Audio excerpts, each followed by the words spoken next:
दी तो उसकी यात्रा और रावण उस समय तक वो क्या था जब तक उसने सीता मैया का हरण चला। आज जिंदगी में पहला गलत काम करने चला है और तुलसी बाबा ने मानस में एक फरमाई दी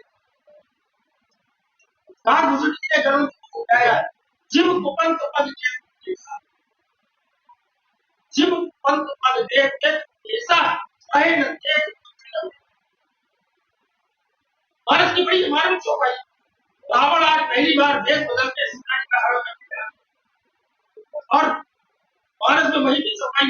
आज रावण का देश बल बुद्धि सब नष्ट हुई। पहली बार उसकी मार और ये प्रसंग इतना मार्मिक है जिसे जिम पंख ये साक्षात विष्णु जी ने जरूर है यहाँ भारत में कथा हो रही है जरूर जी को समझा रहे जिम पंख ऐसा रहे नते ये सब रावण का उससे पहले था उससे एक दिन पहले आपके रावण से ज्यादा है रावण से ज्यादा रावण से ज्यादा जो चलता था धरती बोलती तीनों लोग गिरते थे कल जिसकी पार्टी से बता हुआ और उसी रावण के साथ घटना होती है। हनुमान जी रावण के दरबार में हनुमान जी रावण के दरबार में और कहते क्या है रावण ने कहा जाओ मेरी पार्टी से काल बता है तो बोल के आओ बंधा हुआ रावण तो रावण ने जा ये बंदा एक काल तेरे बराबर में खड़ा हुआ तो निकलेगा काल खड़ा मेरे पास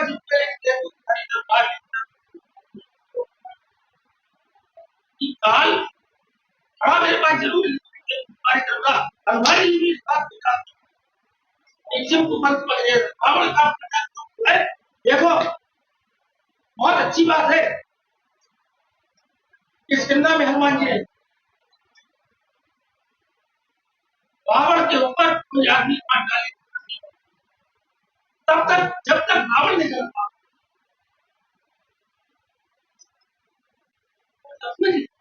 जिस दिन तक रावण ने जब माता जानकी का हरण करने के लिए मैं आपके बाद इसलिए मैंने आज आपको बताई जिस दिन मैंने सारी भी आपको इसलिए बताई जिस दिन आप पहली बार ने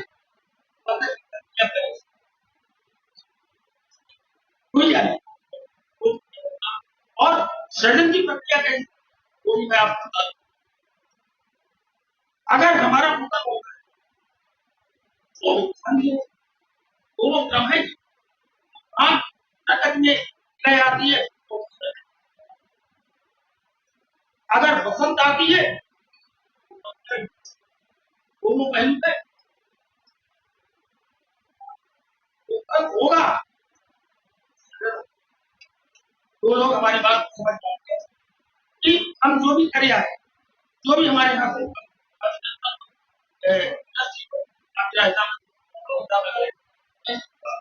आप शरीर की प्रक्रिया में चलते हैं ये शरीर की प्रक्रिया में चली तो आपने लाखों रुपया बर्बाद किया करोड़ों बर्बाद किया लेकिन जिस समय निर्माण इस शराब में मेरा तो नुकसान किया ही हमारा नुकसान किया हमने जिसको खिलाई नुकसान तो उसका भी हुआ हमारे पैसे से अगर मैंने पैसे से ये आदमी को खिलाई है तो उसका भी करना चाहिए मगर उसका भी परिवार का पतन तो मेरा कहने का अर्थ है आप उसको नशे को छोड़ना ही है उसको छोड़ना है साथ में समाज को जोड़ने को छोड़ने के लिए तभी ये समाज व्यवस्थित है आपको छोड़ना है जो बढ़ाना है और किसे छोड़ेंगे आप कैसे छोड़ेंगे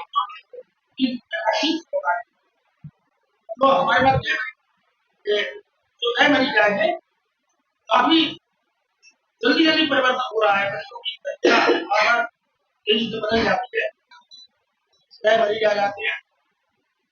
एक एक चीज है, अब हमारे पास शराब की मरीज ज्यादा, जिनको संभालना भी बहुत आसान है। मैं आसान बात क्यों, 48 घंटे सामान्य हो जाती, अगर वो काउंसलिंग के ऊपर पूरा ध्यान दे तो काउंसलिंग में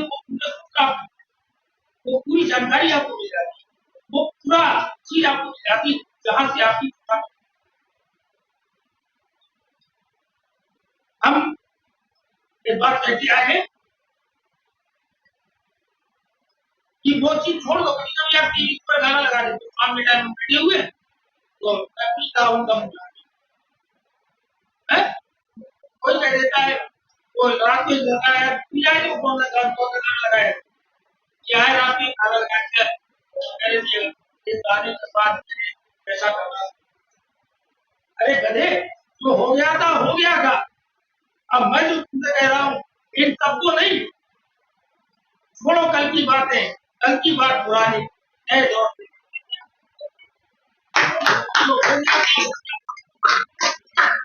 हो गया, नया गाना सीखो ना, मैं आपको सिखा रहा हूँ। छोड़ो कल की बातें, कल की बात पुरानी, नए दौर हम नहीं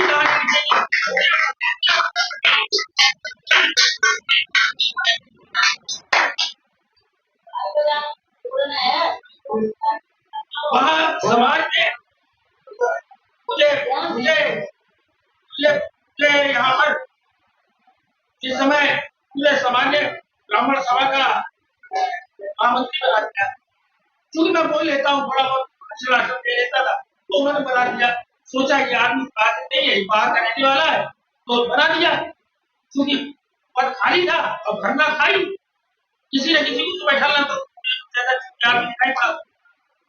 तो ये गलती है कि ज्यादा तेज आदमी को, जब उनको धीरे धीरे पता लगा कि मोदी जी नशा मुक्त दावा, तो मैंने उनको बताया कि मैं इटावा आया तो था, मैं तो इटावा इसलिए आया था, नशा छुड़ाने के लिए आया था, तो यही जॉब करने लगा, मैं इटावा में थोड़ा बहुत लोगों की सेवा करने लगा, लोगों को नशा छुड़ाने का काम करता हूँ कैसा। लेकिन एक बात कौन समझ में आई, और आपको जो लोग गए हैं उनको मैं एक बात बता रहा हूँ, ये मेरा प्रोफेशन नहीं है, ये मेरा कारोबार नहीं है, ये मेरा जीवनोपार्जन भी, समझ गया, ये मेरा जीवनोपार्जन भी नहीं है। मैं तो सिर्फ एक बात जानता हूँ, ये मेरा जुनून है, ये मेरा शौक है, ये मेरा कहना चाहिए मेरी अंदर की छिपी हुई एक ऊर्जा है, हमारा समर्पण है। कहानी सुनाते हैं मैं आपको बताऊं, पूरा बेटा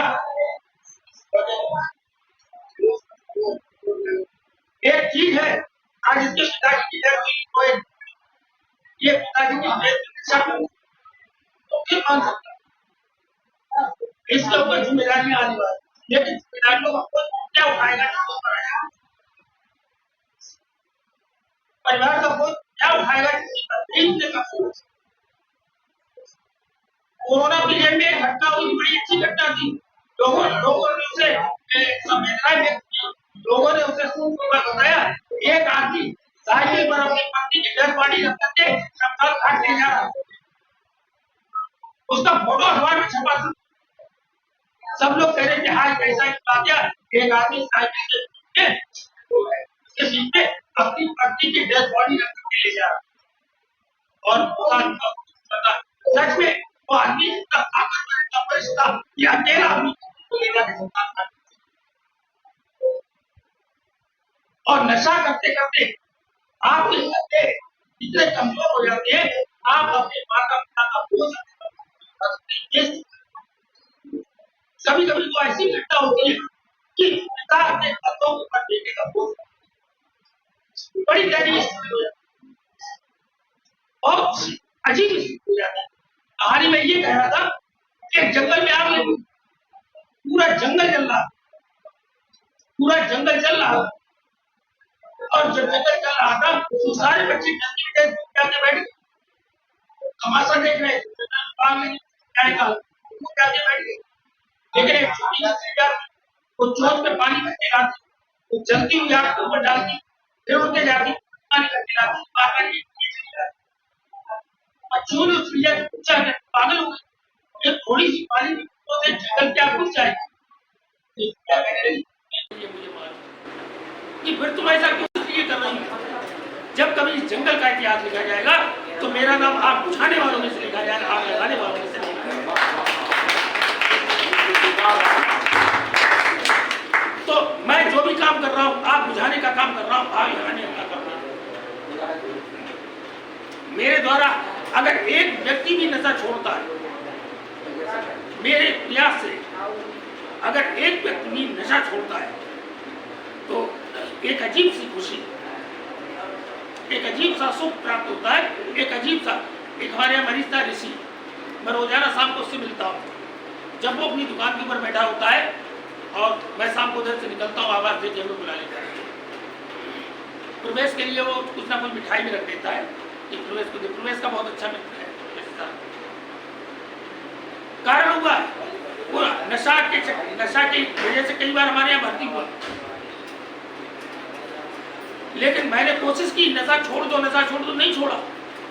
उसके भाई उसे बहुत प्यार प्रेम करते, ये सब चल रहा था। अचानक क्या हुआ, भाई को कैंसर हो गया, उनका ग्वालियर इलाज चल रहा है। नशा उन्होंने छोड़ा, लेकिन कह रहे थे दीक्षित जी अगर ये काम मैंने 6 महीने पहले छोड़ दिया होता तो शायद भैया की बीमारी के विषय में 6 महीने पहले मुझे पता लगता। नशे की वजह से कह रहा मेरा बहुत बड़ा नुकसान हुआ। हम भैया को सेकंड पोजीशन पे या फर्स्ट पोजीशन में ही पता लगा लेते इनको कैंसर है, लेकिन गलती तो गलती है। आप नशे में थे और नहीं समझ पाए भैया बीमार है, भैया आपकी ही सेवा में लगे रहे, भैया को खुद कैंसर और आपकी सेवा में लगे रहे। आप नशा कर रहे थे, आपकी सेवा यहाँ आते थे, भर्ती करवाते थे, फिर उनके लिए सामान लेके आ रहे हैं कि कुछ लेके आ रहे हैं, ये सब चल। लेकिन फिर जब जागो तभी सवेरा, शायद विधाता को ऐसा ही मंजूर होगा। विधाता ने जो लिख रखा है ना उसे कोई मिटा भी नहीं सकता। महाराज पे सीधा सीधा लिखा, तय मुनि सिमत सुन, जो भी लिखा लीला देव जनो न नाम को न बेटना, उसे मिटा कोई नहीं सकता। आप यहाँ आए, आपको नशा लगा, करेंगे नशा लगा तो ये भी कोई कारण रहा होगा। आपकी जो परमात्मा ने आपके भाग्य में पता नहीं क्या गड़बड़ लिख रखा होगा। अगर जीवन बचना होगा तो वैसे आसार बनते चले जाए, और जैसा होगा वैसा। तो आप एक काम करना, आज से नशा छोड़ने के 4 सूत्री प्रोग्राम आप अपनाना शुरू कर दीजिए। 4 सूत्री प्रोग्राम मैं आपको बता रहा हूँ, इधर देखो तुम्हारे लिए खास तो 4 सूत्री कार्यक्रम। पहला सूत्र, दिनचर्या कहीं डिस्टर्ब ना हो पाए। दिनचर्या जो आपके शेड्यूल निर्धारित है उसमें कोई परिवर्तन नहीं। आपको जहाँ रहे या आप घर यहाँ से बाहर जाए, अपने घर पे जाए, दिनचर्या नहीं छूट बदलनी। आप काम करो तो भी दिनचर्या में, अपनी दिनचर्या में कोई गड़बड़ी नहीं करनी, दिनचर्या को व्यवस्थित बना के रखनी। दूसरी, मैंने कहा माता पिता के सुबह चरण स्पर्श करके, सुबह जो प्रातः स्मरण का जो श्लोक है उसको करके, योगा करके दिनचर्या को वहीं से शुरू करना है। जिसके माता पिता है उसको माता पिता को चरण स्पर्श करके ही अपनी दिनचर्या को प्रारंभ करना। आप कहोगे इन सब चीजों से नशे का क्या सूत्र? नशे का बहुत बड़ा मतलब। नशा तभी तो हमने शुरू किया जब हमारे अंदर से भय खत्म हो गया। आप, मैं आपको बहुत सीधा सीधा सूत्र दे रहा हूँ। नीरज कहा, नीरज है बैठा हुआ। नीरज से मैंने कहा, नीरज बेटा तुम जरा मेरे लिए एक कप चाय बना लो। नीरज ने चाय बना के रख दी। मैंने कहा नीरज क्या बना लिया, गंदगी पड़ी हुई, जरा झाड़ू मार दो। नीरज झाड़ू मार। ये काफी महीनों से क्रम चल रहा। मैंने नीरज से पूछा तो बेटा तुमको कैसे लग रहा कि सर अगर यही मैंने अपनी दुकान में झाड़ू लगाना शुरू कर दी होती, मेरी दुकान में कभी अपने जीवन में झाड़ू नहीं लगा। मेरे बेटा यही ये अंतर समझ लो। जहां तुम्हें मेरे अनुशासन का भय था, यहाँ पर तुम्हें हमारा भय था, तुम हमारे अनुशासन में रह रहे हो। बात आप समझे, मेरे अनुशासन में रह रहे हो। असी तुम्हारी समझ में आ रही बात, खुल गया दिमाग। आप वही करते हो जो हम करवाएंगे। अगर हमें 6:30 बजे आपको योगा में बुलाना था तो आप आएंगे, 7 बजे बोलेंगे तो आएंगे। ये आपको डर है इसलिए आप आते हो। आप घर पे ये सब काम क्यों नहीं करते हो? घर में डर खत्म हो गया, माता पिता पत्नी परिवार के सदस्यों का डर खत्म हो गया, इसलिए आप निसंकोच बैठ करके शराब की तरफ चले। अगर भय हो तो आप क्यों करें? भय समाप्त हो गया, इसीलिए अब करना क्या है?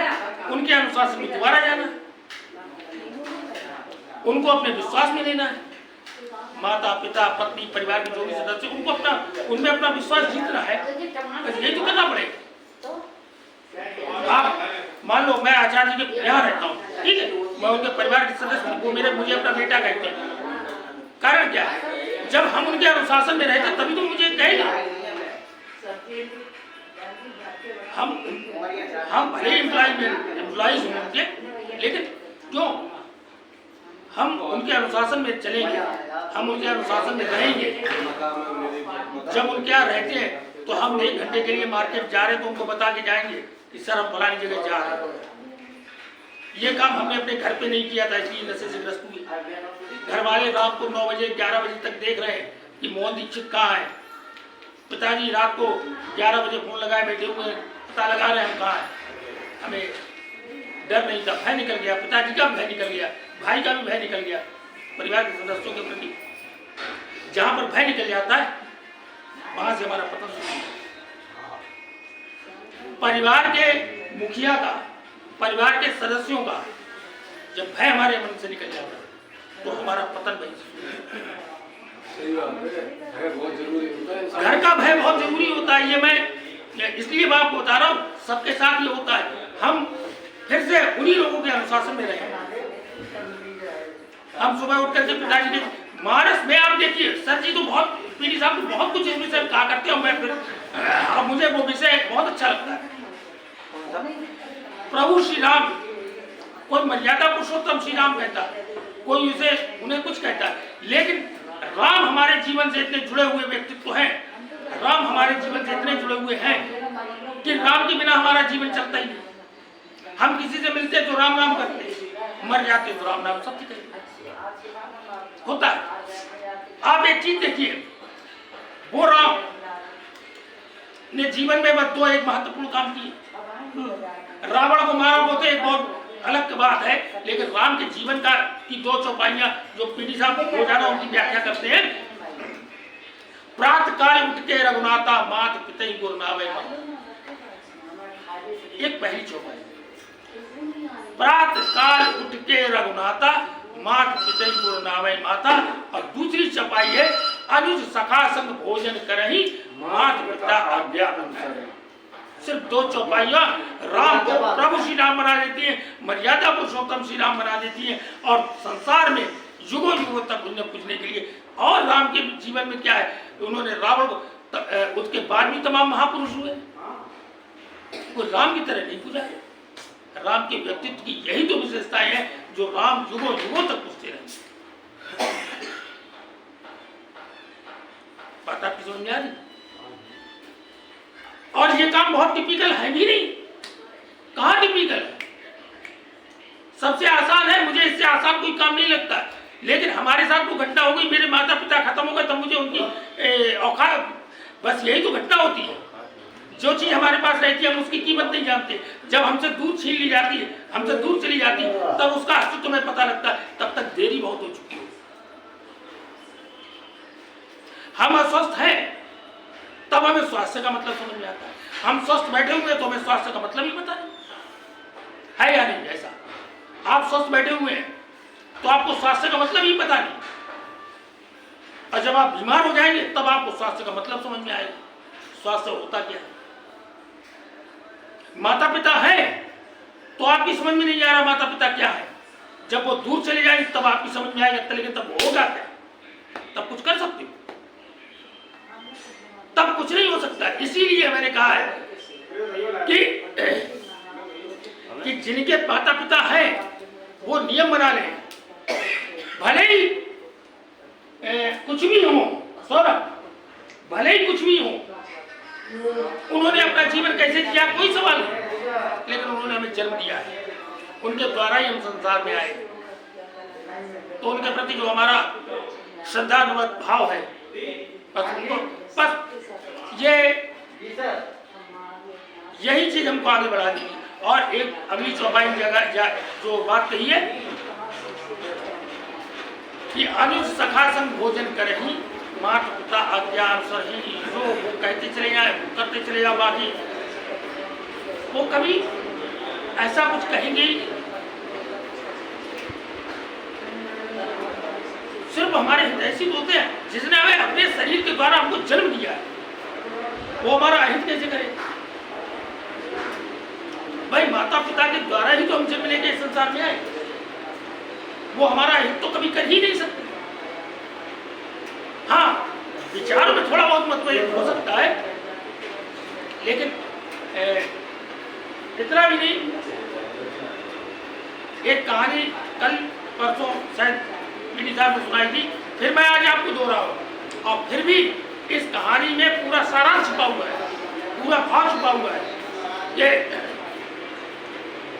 एक पिता पुत्र कहीं जा रहे, रास्ते में उन्हें बाढ़ का पानी मिल गया, तो पिता ने पुत्र से कहा, बेटा तुम मेरा हाथ पकड़ लो, पानी की धारा तेज है, मैं बह ना जाऊं। तो पुत्र ने कहा, पिताजी तुम मेरा हाथ पकड़ लो। तो पिता ने कहा, क्या फर्क पड़ता, मैंने तुम्हारा हाथ पकड़ा या तुमने मेरा हाथ पकड़ा, अंतर क्या हाथ हुआ? बोले नहीं पिता, बहुत फर्क पड़ता है कि अपने स्वार्थ के वश कोई पुत्र पिता का हाथ छोड़ सकता है, लेकिन दुनिया का कोई भी पिता कितना भी कोई अफसर आ जाए, लेकिन अपने पुत्र का हाथ कभी अलग नहीं कर सकता, कभी छोड़ नहीं सकता। बात समझ आ रही है आपकी? इसलिए मैं ये बात कह रहा हूं कि चाहे आप कुछ भी करें, दुनिया का कोई भी पिता अपने पुत्र का अहित नहीं कर सकता। क्यों? वो पुत्र पिता के द्वारा ही संसार में आया है। तो इन जो थोड़े से हमने सूत्र दिए, इन सूत्रों पर तो एक हम में सच बोलने की प्रवृत्ति, नशा करते करते हमारा व्यक्तित्व इतना अजीब हो जाता है कि हमें झूठ बोलने की आदत पड़ जाती है, हम बात बात में झूठ बोलने की आदि हो जाते हैं।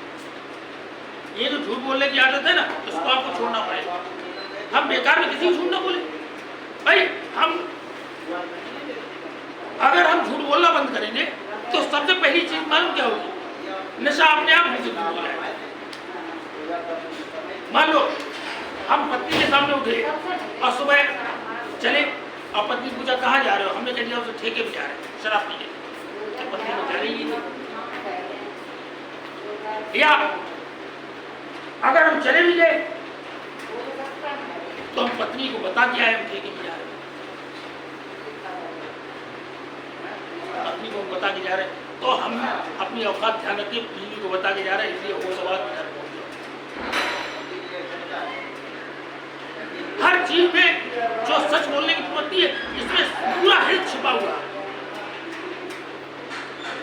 ये सच बोलने की आदत डाल लीजिए।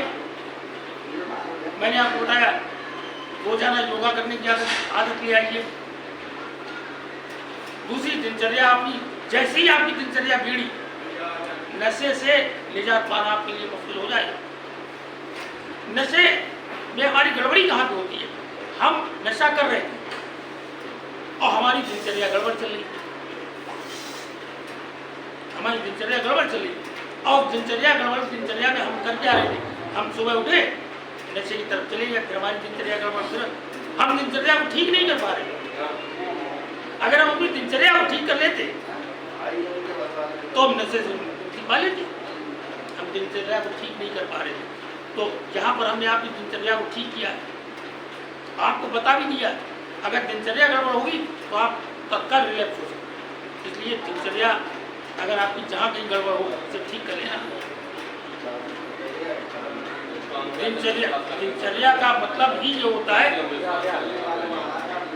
कि जैसे ही आपकी दिनचर्या गड़बड़ हुई, नशे ने आपको घेरा, तो खाली मन ये अमन त्रिपाठी ने मुझसे एक सवाल पूछा था, बहुत बढ़िया सवाल है, 2-4 दिन पहले, कि खाली जब हम एकांकीपन में होते हैं तो हमारा मन नशे की तरफ को ज्यादा जाता है। मुझे तो सवाल पूछा था, बहुत बढ़िया सवाल है। हम एकांकीपन में रहेंगे, अकेलेपन में रहेंगे तो नशे की तरफ भागेंगे, हम अकेले रहेंगे ही नहीं। हमारे पास हर समय काम। एक सवाल आया था श्रीमद् भगवद गीता, अर्जुन ने भगवान कृष्ण से सवाल पूछा है, आप कह रहे हो मनुष्य निष्काम भाव से कर्म करो, है? अब कर्म की जब परिभाषा आई तो उसने कहा हम कुछ करेंगे ही नहीं, हम कोई कर्म ही नहीं करेंगे, तो उसका फल हमें क्यों मिलेगा? बात आपको मैंने बड़ा अच्छा सवाल कहा। श्रीमद् भगवद गीता की व्याख्या करते टाइम उन्होंने लिखा है गीता रहस्य में,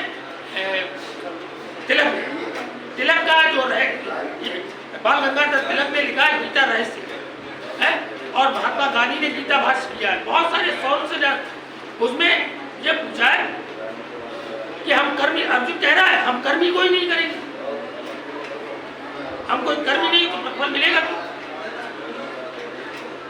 तो उन्होंने कहा बिना कर्म किए तो आदमी रह ही नहीं सकता। फिर क्या, ये आपके मन में क्या विचार चल रहा है, आप क्या कर रहे हो? ठीक है, आपने एक कहलाता है मनसा का, किसी के मन में, आपके मन में विचार आ गया है, किसी के प्रति गलत विचार आ गया, अमन त्रिपाठी तुम्हारे लिए खास तौर से, किसी के मन ये गलत विचार आ गया और गलत विचार के चल दिया, आपने किया भाई लो, लेकिन मनसा कर्म तो आपने किया। मनसा मन से आपने वो कर्म कर डाला, इसीलिए मनसा वाचा कर्मणा, मन से वचन से और कर्म, 3 प्रकार से कार्य होते हैं। बस समझ रहे, मनसा वाचा कर्मणा, तो अपने विचारों को थोड़ा सा इस तरह के, भैया लला थोड़ी देर के लिए बैठ जाओ यहाँ, तो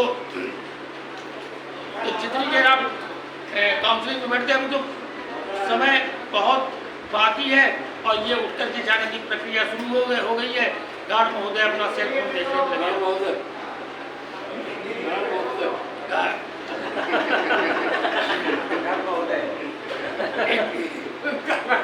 भैया ये देख लो, मरीज उठ करके जा रहे, तुम्हारा कोई दायित्व तो नहीं, तुम पीछे मोबाइल में लग जाते हो। एक बहुत छोटी सी एक चुटकुला मैं आपको सुना दूं।